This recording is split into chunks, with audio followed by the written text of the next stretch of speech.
खबर दें आपको कि लाहौर के जनरल अस्पताल में घरेलू तशद्दुद के शिकार रिजवाना की प्लास्टिक सर्जरी शुरू कर दी गई है। इस पर मजीद तफसीलात जान लेते हैं। डॉन न्यूज़ के नुमाइंदे नुमान लियाकत हमारे साथ मौजूद हैं। नुमान, बताइएगा सर्जरी कब तक मुकम्मल कर ली जाएगी?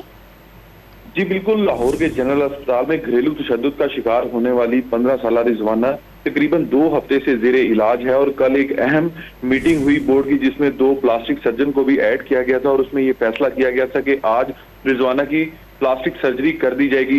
मेडिकल बोर्ड के सरबराह प्रोफेसर जोसेफ सलीम ने बताया है कि सर्जरी का आगाज हो चुका है और ये तकरीबन 3 से 3.5 घंटे का अमल है और ये तकरीबन 3.5 घंटे के बाद ये सर्जरी मुकम्मल की जाएगी।